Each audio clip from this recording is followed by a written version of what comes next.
Media के साथियों को मैं राष्ट्रीय युवा दिवस की बहुत बहुत हार्दिक शुभकामनाएं देता हूं, बधाई देता हूं। ये युवा क्रांति एक ऐसी है तो यहाँ पे बुजुर्ग भी बैठे हो ना और युवाओं के अंदर करंट हो, तो फिर ये भी युवाओं में आओ।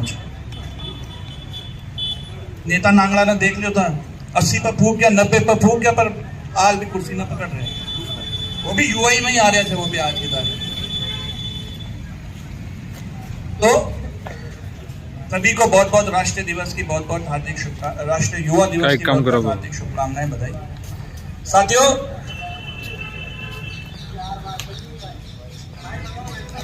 आज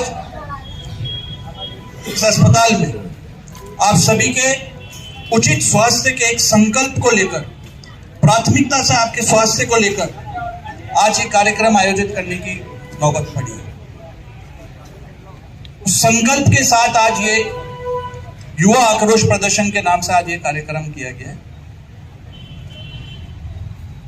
और क्योंकि आज युवा दिवस है, इसलिए युवा आक्रोश प्रदर्शन के नाम से इसको रखा गया है, क्योंकि जब भी क्रांति आई है, जब भी युवा बोला है, राज सिंहासन डोला है, अच्छों को हिला दिया। मैं एक बार नारा दूंगा, जब भी युवा बोला है, आप बोलना राज सिंहासन डोला है। जब भी युवा बोला है, जब भी युवा बोला है, आज अपने हर अधिकार के लिए, हर हक के लिए, हर लड़ाई में आज युवाओं को बोलने की बहुत ज्यादा जरूरत है। चाहे फिर वो अधिकार पानी का हो, चाहे वो शिक्षा का हो, चाहे वो चिकित्सा का हो, कोई सा ही अधिकार हो, हर अधिकार के लिए युवाओं को बोलना बहुत जरूरी है। आगे कोई चुनाव ना आ रहा, हमारे चुनाव नहीं आ रहे अभी, जो हम यहाँ पे दरी बिछा के यहाँ पे बैठे हैं। और जब भी धरना प्रदर्शन किया है, चाहे वो वाल्मीकि समाज के वेतन के लिए हो, वेतन तो आना ही था, वो तो एक न एक दिन तो आएगा, वो तो योजना है, उसको तो नहीं खा सकते, पर 8-8 महीने बाद देना वो इसलिए दिया गया क्योंकि आपके अधिकार और हक की लड़ाई है, आपके अधिकार की लड़ाई आपको लड़नी पड़ेगी। मुआवजे के लिए लड़ाई लड़ी गई, 3 दिन तक अनशन पे बैठे, न जल ग्रहण किया, न अन्न ग्रहण किया। क्यों बैठे? मुआवजे से क्या हो जाता है आज की तारीख में? फसल की पूर्ति तो फसल ही करेगी, मुआवजे कतनो सोच। पर ये हमारा अधिकार है, हमारा हक है, जिसकी लड़ाई लड़ते हैं सड़कों पे आकर। मैं मुद्दे से नहीं भटकाना चाहता, आज तो मुद्दा चिकित्सा का है, मैं तो चिकित्सा पे ही बात करना चाहता हूं, क्योंकि चिकित्सा तो एक ऐसा अधिकार है। आज हम यहाँ पे हॉस्पिटल में बैठे हैं, मैं तो कहता हूं यहाँ क्यों, सीएचसी बुरादीप हो, सीएचसी कातोली हो, जिला चिकित्सालय इटावा हो, उप स्वास्थ्य केंद्र हो, पीएचसी हो, कोई सा ही हॉस्पिटल हो, हमारा टैक्स कटता है, जिसके तनख्वाह से वो हॉस्पिटल चलते हैं, वो बिल्डिंगें बनती है। हमें ही नहीं, आज रास्ते में चलता फिरता किसी को भी उस हॉस्पिटल की जरूरत पड़ सकती है। हमें नहीं तो हमारे परिवार में किसी को किसी जरूरत पड़ सकती है। कांग्रेस वालों को भी जरूरत पड़ सकती है, तो बीजेपी वालों को भी इस हॉस्पिटल की जरूरत पड़ सकती है। चिकित्सा का अधिकार तो सभी का है, तो संविधान में तो सभी का है।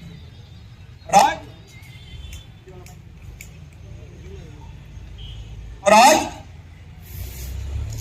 सरकार को 2 साल हो गए बने हुए। अभी 10 तारीख के अखबार में मैंने पढ़ा, मुख्यमंत्री जी कह रहे हैं, ओहो 2 साल में तो चिकित्सा में कमाल कर दिया। और मैं उनसे कहना चाहूंगा कि आपके इस 2 साल के चिकित्सा में जो आप कमाल बता रहे हो, वो कमाल नहीं, पीपलदा विधानसभा में आपने हाल बेहाल करके रख दिया। हर जगह लूट मची हुई है। आज शिक्षा नीति पे बात नहीं होती, हालत देख लो, स्कूलों की धराशायी कर दी है, बच्चों को किलोमीटर दूर जाके पढ़ाई करनी पड़ रही है, पूरे स्कूल धसाती है, उस पर बात नहीं होती। बात करते बड़ी बड़ी कि हमारे डबल इंजन की सरकार है, हो सकता है इनकी तो डबल का, यहाँ तो सारा इंजन ही आता ही, पर वो इंजन गरीबों के लिए, किसानों के लिए, मजदूरों के लिए, आम नागरिकों के लिए, मिडिल क्लास के परिवारों के लिए नहीं है वो इंजन, वो तो धन्ना सेठों के लिए। अरावली बेचने में लगे हुए धन्ना सेठों के लिए, मजदूरों के लिए, किसानों के लिए, तो गरीबों के लिए तो नरेगा योजना है, उसको बंद करने में तुले हुए हैं। केवल और केवल धन्ना सेठों का, वो भी जो गिनी चुने इनके अंबानी अडानी जो बड़े बड़े धन्ना सेठ है उनके ऊपर ध्यान है, बस उसके अलावा किसी पे ध्यान नहीं है। मैं ये कहना चाहता हूं कि जो हाल आज चिकित्सा का पीपलदा विधानसभा में, हम तो लड़ाई पीपलदा विधानसभा की लड़ रहे हैं, आज सवाल जवाब करेंगे, अभी अधिकारी आएंगे उनसे पूरे तथ्यों के साथ, पूरी पोथी लेके आया हूं आज, पूरे कागजों के साथ एक एक का जवाब देना पड़ेगा। बड़ी बड़ी घोषणाएं कर रखी है। मैं पूछना चाहता हूं राजस्थान सरकार में, सिस्टम में तो मैं भी हूं, जब 2 साल में कमाल बता रहे चिकित्सा में, तो पहले तो यह बताए कि जब बजट के अंदर सुल्तानपुर सीएचसी जहां पे अपन बैठे हुए, जो पीछे जो जगह है, इसको आयुष्मान मॉडल घोषित कर रखा है, मुझे बता दो ये किस तरीके का आयुष्मान मॉडल है? आयुष्मान मॉडल में तो सारी सुविधाएं होनी चाहिए थी आज की तारीख में। बजट घोषणा 24-25 की बता रहा हूं मैं, अब तो 25-26 निकल गई, अब 26-27 आने वाली। 30 बेड पे आज की तारीख में ये चल रहा है, कब से? कम से कम 50 बेड तो अगर ये आयुष्मान मॉडल की बात कर रहे हैं तो कम से कम 50 बेड का हॉस्पिटल होना चाहिए। 20 ही बेड है और ये हालत, सोनोग्राफी मशीन में केवल 1 दिन चलेगी, बड़ी बड़ी मशीनें हैं, मेडिकल कॉलेज के अधीन आने के बाद भी आज दिन तक, यहाँ पे मीडिया के साथी भी होंगे, उनको भी पूरा का पूरा हिसाब देंगे इनका, जो इनके चाल चरित्र चेहरा है उसका पूरा पूरा प्रमाण इनको दिया जाएगा। मेडिकल कॉलेज के अधीन आने के बाद भी आज दिन तक कोई मदद नहीं दी गई। विधानसभा में झूठा जवाब दे दिया कि हमने तो अधिकारी लगा रखा है। मैं पूछूंगा अभी अधिकारी आएंगे तो कि बता दो मेडिकल कॉलेज ने कौन सा अधिकारी लगाया रखा है, क्या मदद करी आज दिन तक मेडिकल कॉलेज ने? पूरी जगह, चाहे वो इटावा का हॉस्पिटल हो, चाहे खातोली का हो, बुढ़ाजीत का हो, सुल्तानपुर का हो, पीएचसी हो, सब जगह कोई ना कोई स्टाफ कम है, सब जगह स्टाफ कम है। ये हालत आज इस सरकार में हो चुकी है। बजट की जो घोषणा हुई 25-26 में, उसमें सभी सीएचसी के अंदर, सभी सीएचसी जितनी भी है, सब में डिजिटल एक्सरे मशीन की, 2 नोट की, सीवी नोट की, अलग अलग मशीनों की घोषणाएं कर दी। यहाँ पे अगर कोई बूढ़ा जीत का बैठा हो तो मुझे बता दे, अगर एक्सरे मशीन पहुंच गई हो तो बता दे।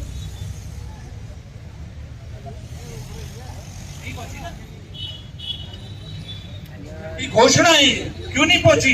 वहां तो रेडियोग्राफर भी है, वहां तो असिस्टेंट रेडियोग्राफर भी है, अभी तक क्यों नहीं पहुंची? घोषणा हो रखी है,